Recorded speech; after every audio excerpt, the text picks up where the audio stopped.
There are places built to heal the mind, but some ended up breaking it instead. Across America, their ruins still stand. Towering brick hospitals with iron doors that haven't opened in decades, windows barred shut, and hallways filled with a silence that feels rehearsed, like it's been practicing for years. They called them asylums. They promised safety, structure, and light, the kind of places families were told to trust. Instead, they became factories of fear. The sick were forgotten, the inconvenient were hidden. Screams became part of the architecture, soaked into the paint, trapped in the pipes. Records vanished, patients turned into numbers. Numbers turned into empty beds. And when the truth clawed its way to the surface, the only cure left was closure. Doors were welded, wards abandoned. The halls emptied, but the voices stayed. These aren't ghost stories, they're reports. Every corridor is a file, every wall remembers. Lock your doors, put on your headphones, because after this video, you will never see America's hospitals the same way again. Trans-Allegheny Lunatic Asylum, the city of the damned. In the heart of West Virginia stands a building so vast it could have been its own small city. Grey stone walls stretch for nearly a quarter of a mile, lined with over 900 windows, all of them empty now. They stare out across the land like eyes that saw too much and simply forgot how to close. Locals know its name, the Trans-Allegheny Lunatic Asylum. The earliest patients had a simpler word for it. They just called it the Hill. Construction began in 1858, born from a beautiful idea.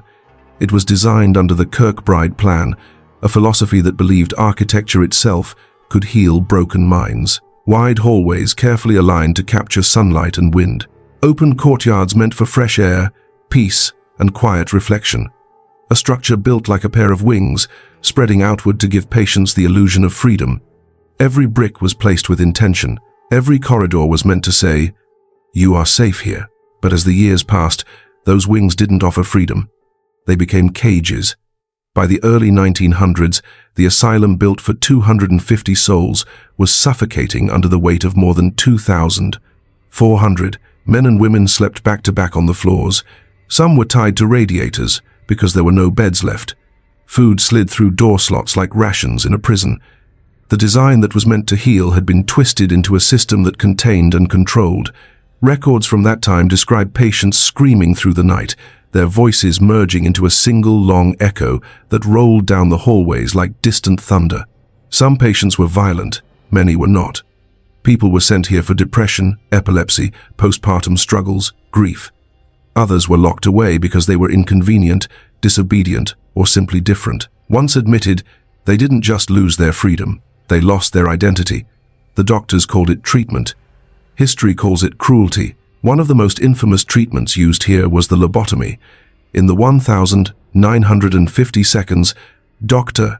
Walter Freeman, the man behind the so-called ice pick lobotomy, arrived at Trans-Allegheny with his traveling setup, a van he called the lobotomobile. In a single summer, he operated on hundreds of patients. He would slide a thin metal rod through the eye socket, tap it with a hammer, and sever the connections in the frontal lobe. The goal was to calm the mind. The result was something else. Most of those patients never truly spoke again. Some never woke up at all. When the hospital finally closed in 1994, workers began to explore the forgotten corners of the building. They found entire wings sealed off, furniture still in place, as if the asylum had tried to bury its own memories. In one locked room, they discovered something that made even seasoned staff go cold. A patient's journal written not on paper, but directly on the walls in pencil. The same looping sentence, repeated over and over and over. They said the light would help. Today, Trans-Allegheny still stands massive, empty, and too heavy to forget. Visitors talk about hearing footsteps pacing on floors above them when no one is there. Others hear weeping behind doors that have been welded shut for decades. EVP recordings capture whispers saying names that match old patient files. But the most disturbing thing about this place isn't the ghosts people come looking for. It's how alive the building feels. At sunset, the glassless windows glow red, the last light of day bleeding through dust and iron bars. From the outside, it almost looks beautiful. From the inside, it looks like a mouth. A structure meant to heal minds with light instead swallowed them whole. Stand in the main corridor at night and you'll notice something chilling. The air doesn't move around you. It feels like it moves through you, as if the asylum itself is still breathing, because places built to heal can learn to feed. And this one never stopped. But not every institution was built to cure minds. Some were built to erase them. Pennhurst State School and Hospital. The children they locked away. In Spring City, Pennsylvania, there's a silence that doesn't belong to nature. It clings to the abandoned stone buildings at the edge of town, a hush that feels like what's left after screams finally run out of air. In 1908, the state of Pennsylvania opened what it proudly called the Eastern State Institution for the feeble-minded and epileptic. The name would change over the years, but the purpose didn't. On paper, Pennhurst was a place of compassion, a safe home for people society didn't understand. In reality, it became a warehouse for the unwanted. Pennhurst grew overcrowded almost immediately. Within a decade, the facility held more than twice the number of people it was designed for. By the 1932, nearly 3,000 residents were crammed into conditions that would have shamed most prisons. Infants slept beside adults. The elderly lay beside teenagers. Many were strapped to beds, locked in rooms for days at a time. They called it therapy. It was containment. It was control. Doctors decided who you were with a few crude tests and a clipboard. Intelligence was measured with arbitrary questions, and the result was a label: imbecile, moron, untrainable. These weren't just words, they were sentences. Once labeled, there was no path out, no appeal. You belonged to Pennhurst until the day your lungs stopped moving. For decades, the public had no idea what was really happening inside. That changed in 1968, when a local TV station sent a reporter named Bill Baldini into the facility. His 5-part exposé was chillingly titled, "Suffer the Little Children." What his camera captured shocked the country. Patients naked, rocking back and forth in their own filth. Attendants barking orders instead of offering care. Children tied into cribs so small they couldn't even turn over.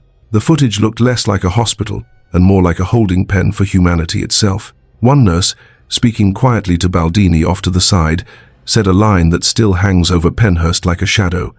"We're not curing anyone here. We're just keeping them from dying." But many did die, and those who didn't were changed in ways that don't show up in the files. Records describe residents left alone for so long they stopped speaking altogether. Their only communication became a low, continuous humming. Others were used like test subjects, electroshock therapy, ice baths, experimental drugs. Some were forcibly sterilized, protected not for their sake, but as the laws said, for the betterment of society. Baldini's report sparked outrage. Advocates demanded reform, investigations, justice, but bureaucracy moves slower than suffering. It took nearly 15 more years for Pennhurst to finally close its doors. When it did, investigators found documentation of nearly 10,000 cases of abuse and neglect. Many of the names were unreadable, ink blurred by moisture, mildew, and maybe tears. Today, the massive stone complex still stands, 4 stories tall, windows shattered, vines crawling up the walls like veins on a dying giant. Tours are now allowed. Ghost hunters, historians, skeptics, they all walk the same hallways. Some are looking for spirits. Others are looking for proof that this actually happened. Visitors report faint cries in the old children's ward. Not long, drawn-out wails, but sharp bursts of sound. 3 seconds of crying, then silence. Then 3 more, as if someone, somewhere, is still counting the seconds in the dark. Flashlights dim near the old dental wing. The metal chairs are still bolted to the floor, their stainless steel stained and scarred. One armrest bears what looks like the burned imprint of a hand, fingers frozen in a final, desperate grip.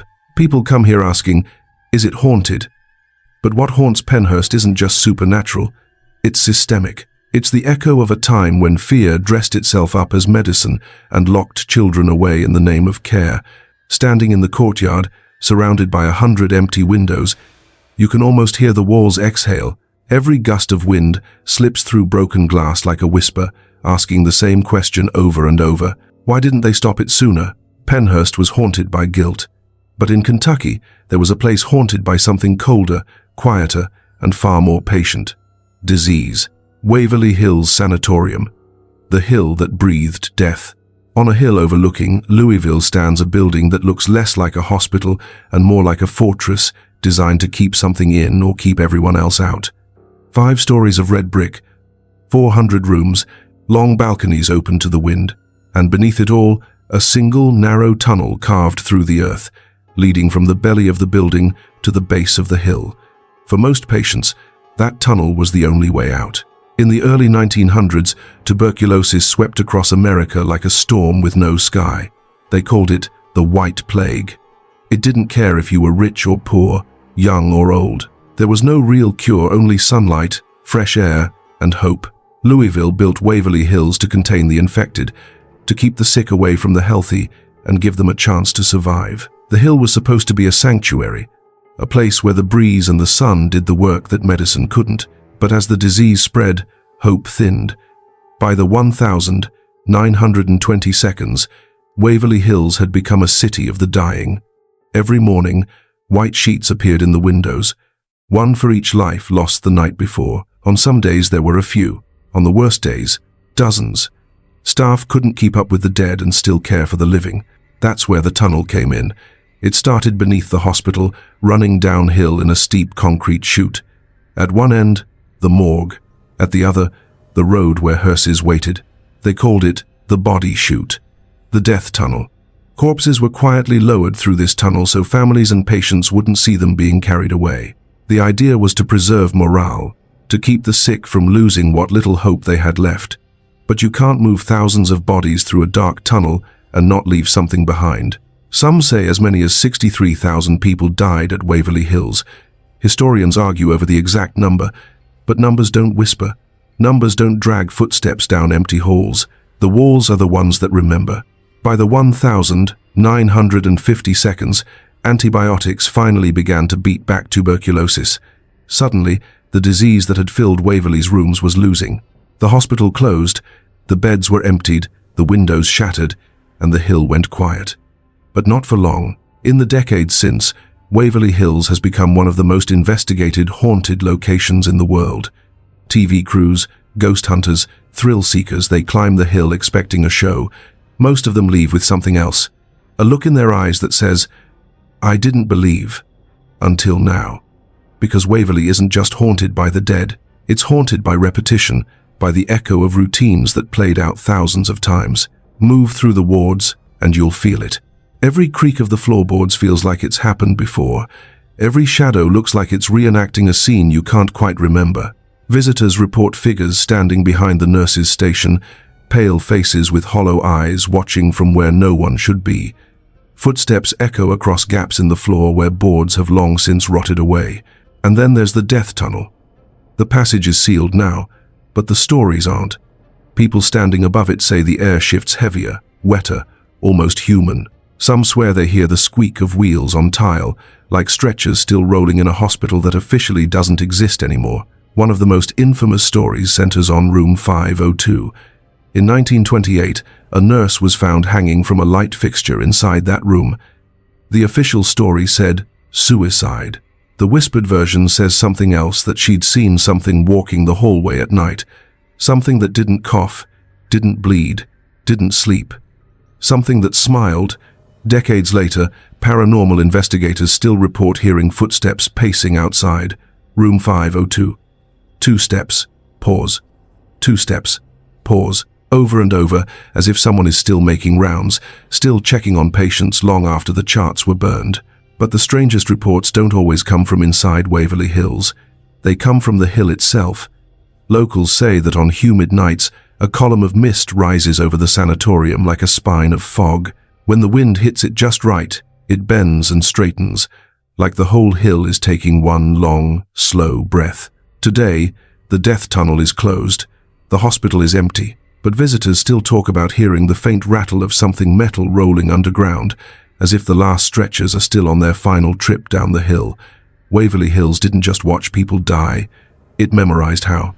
It learned the rhythm of labored breathing, the pattern of last words, the silence that follows. And maybe that's why, at night, the hill still feels like it's moving. Because something that watched death for 50 years doesn't just stop. The hospital may have closed, the air never did. In Massachusetts, there's a hospital where science didn't just go wrong. It went mad. Danvers State Hospital, the birthplace of the lobotomy. On a hill just outside Boston stands a building that looks more like a cathedral than a clinic. Steep Gothic spires claw at the sky. Stained glass windows peer down like watchful eyes. The central structure stretches outward in long stone wings. Locals once called it the Castle on the Hill. Its real name was Danvers State Hospital. When it opened in 1878, it was considered a masterpiece, another proud example of the Kirkbride plan, just like Trans-Allegheny. Architecture, they said, could heal the soul through light, air, and order. But by the turn of the century, that order had turned into something else: control. Danvers was built to house 500 patients. By the 1932, more than 2,000 people were crammed inside. Beds filled every room, then they filled the hallways. When there weren't enough beds, people were chained in basements that had been meant for storage and supplies. The overcrowding was so severe that staff started sedating entire wards at once just to quiet the noise. Doctors described the sound of 2,000 people screaming as constant weather. Imagine standing in a storm that never ends, where the thunder isn't in the sky, but inside the walls. It was here that Dr. Walter Freeman, the same man who brought his ice-pick lobotomy to West Virginia, refined his method and turned it into an assembly line. He believed mental illness could be cured by severing the connection between emotion and reason. It sounded clinical. It looked like something else. A pick, a hammer, a smile. That was his toolkit. In 1 year, Danvers performed more than 500 lobotomies, more than any other place in the country. Some patients came out quiet. Others came out empty, their personalities erased, reduced to shells that moved but didn't live. Many never left the wards at all. The hospital didn't just treat madness, it manufactured it. By the 1960s, Danvers had collapsed under the weight of its own cruelty. Reporters who slipped inside found rooms smeared with filth, rats crawling through corridors, and patients wandering naked in unheated wards during New England winters. The smell of decay and disinfectant mixed into something you could almost taste. Even the doctors began to leave, one by one. Those who stayed behind said the building felt alive with noise and rot, like it was feeding on the chaos it had created. When Danvers finally closed in 1992, it was already legend. Horror writers and fans knew it as the inspiration for H.P. Lovecraft's Arkham Sanatorium and, later, Arkham Asylum in Batman. The fictional madness of corrupted institutions began here, but the real madness never truly ended. After closure, the hospital sat abandoned for over a decade. Windows shattered, vines punched through brick, graffiti crawled over the walls, phrases like, "We remember you," scrawled in dripping paint that looked a little too much like blood in the right light. Urban explorers who ventured inside described a strange sensation that the hallways seemed to inhale when the wind passed through, the walls expanding ever so slightly, as if breathing. Paranormal investigators followed. Their recordings picked up footsteps pacing in locked wards where no one could have been walking. Whispers repeated fragments of old medical charts. Paranoid, delusional, chronic. Thermal cameras showed cold spots shaped like human silhouettes, standing motionless in the old surgical theater. One visitor swore he saw the shadow of a doctor moving along a distant wall, even though the room was empty and his flashlight beam didn't reach that far. Today, the castle has been partially reborn. Developers converted much of the building into apartments. The main facade still stands, its Gothic spires rising against the sky like a row of gravestones.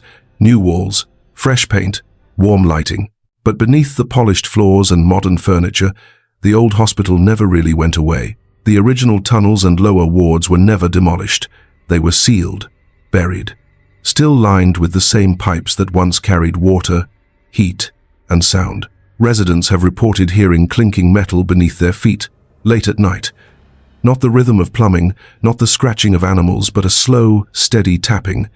Metal on something harder, metal on bone. Near one bricked-up doorway in the old structure, investigators found words carved into the wall. The last message left inside a forgotten cell. "I am not insane. I am remembered," and that might be the cruelest truth of all. The patients are gone, but the memory of their screams still hangs in the air, soaked into stone and plaster. And air, unlike people, never forgets. Not every asylum was buried by time. Some never quite learned how to sleep. If you drive through western New York at night, past fields of corn and half-collapsed barns, you might see a single red light glowing from a window on a lonely hill. Locals say that light has been on for almost 200 years. That light belongs to Rolling Hills Asylum. It didn't start as an asylum. In 1827, it opened as the Genesee County Poor Farm, a refuge for those the rest of the world didn't know what to do with. Not the violent, not the dangerously ill, just the unwanted, the elderly with no family, orphans with no home, widows, the poor, people whose bodies or minds didn't fit the times. Over the years, Poor Farm turned into infirmary, then asylum. The word refuge quietly changed into something sharper. At its height, more than 1,700 people lived and died here. Farmers broken by bad seasons, soldiers haunted by things they couldn't describe, children no one came back for, even convicted criminals shuffled in to share the same space. When they died, most of them went to the same place, a field behind the building, marked not by names but by numbers, simple metal markers poking through the grass like crooked teeth. Staff once called it the Eternal Rest Cemetery. Locals have another name for it, the Field of Numbers. Hundreds of lives reduced to digits, slowly disappearing under the weeds. Inside, time seems to have paused, but not gently. Long wooden corridors stretch into darkness, the floorboards scarred by generations of footsteps, paint peels in curling strips hanging from the walls like old skin. Rusted beds still sit in rows, sheets long gone but frames ready, as if expecting their occupants to return any second. The air smells like dust and iron and something faintly medicinal, a ghost of disinfectant that never quite washed anything clean. The silence doesn't feel empty. It feels like it's listening. Rolling Hills is famous for many spirits, but one name is spoken more than any other: Roy Krause. Roy was abandoned here around the age of 12 and spent most of his life within these walls. He stood nearly 7 feet tall with the mind of a child and a gentle, almost shy nature. Staff remembered him sweeping the floors, humming quietly to himself, and feeding the birds outside the windows. To many, he was less a patient and more a guardian of the halls. When Roy died in 1942, the birds stopped coming. Staff would still find food neatly placed on the windowsills every morning, but no fluttering wings, no pecking beaks, just the offering and the waiting.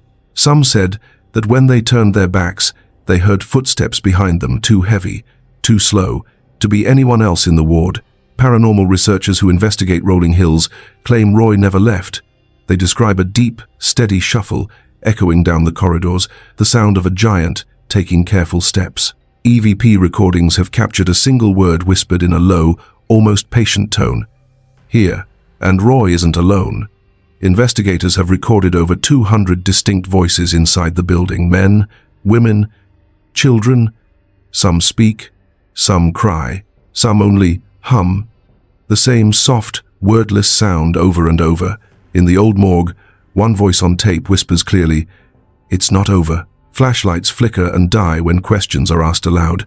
Doors swing open against the slope of the floor, moving the wrong way, as if pulled by unseen hands. Thermal cameras show moving cold spots that stop inches in front of people, lingering there like someone waiting to be acknowledged. The most chilling moment came during a 2007 live investigation.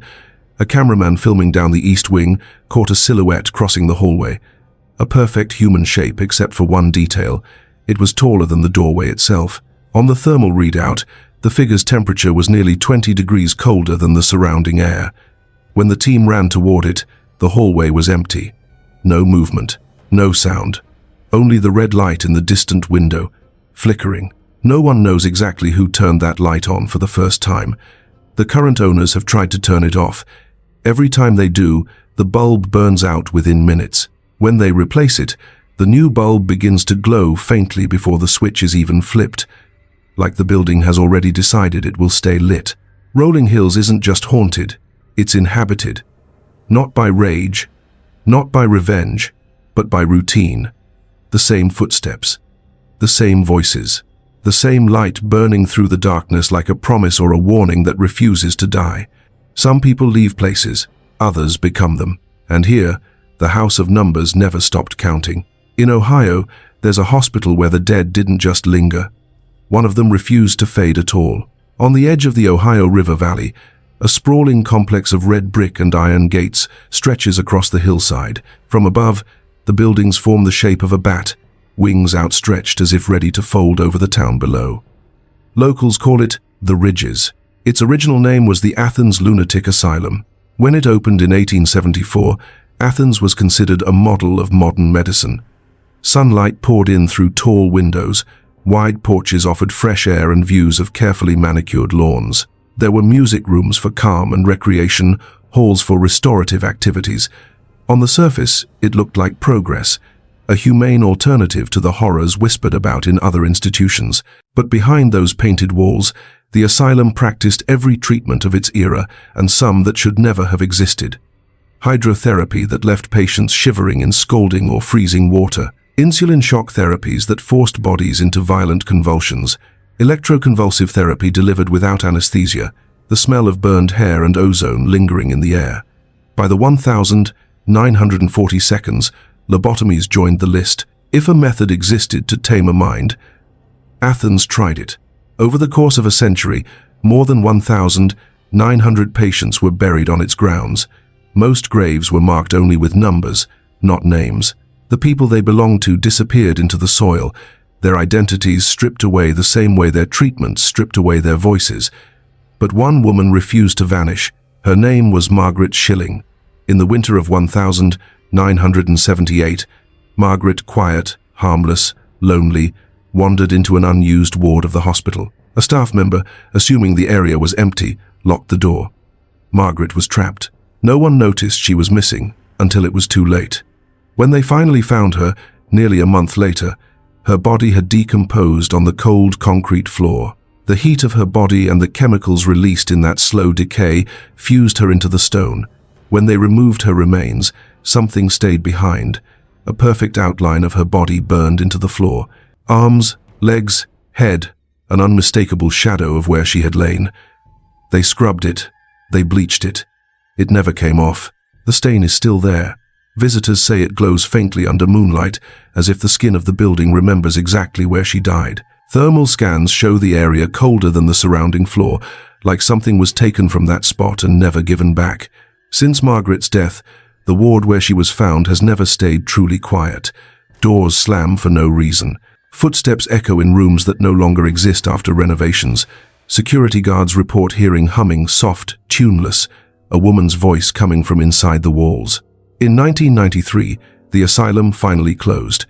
The property was taken over by Ohio University. Classrooms replaced wards, museums and offices filled old treatment rooms. Students now walk the same corridors where restraints once hung. Art galleries display paintings on the walls, where charts once listed diagnoses. Melancholy, hysteria, incurable. And still, Margaret's stain remains now sealed behind glass as a permanent exhibit. People who visit describe a strange pressure in their chest, as if the room itself is relearning how to breathe. Some say it feels like standing inside a photograph that refuses to fade. Others claim that if you place your hand on the wall near the stain, you can feel a slow, steady heartbeat that doesn't belong to you. At night, the hallway light falls across the floor in the shape of a cross, and in that cross, the outline of Margaret's body glows just a little brighter. The university calls it chemistry. Historians call it an unfortunate anomaly. Locals have another explanation. Sometimes a person refuses to vanish so completely that even the building has to remember them. Ghosts don't always move. Sometimes they stay exactly where they were left, and the world simply builds around them. 6 asylums. 6 echoes of pain dressed up as progress. They were built to heal, but they taught us something darker: how easily mercy can twist into cruelty when no one is watching. The walls still stand. Some whisper. Some scream. All of them remember the sound of their last heartbeat. If you made it this far, thank you. Leave a like if one of these places stayed with you. Tell us in the comments, which asylum would you dare to enter, and which one should stay sealed forever? Just remember, some doors weren't meant to open again. Not in life, not in death,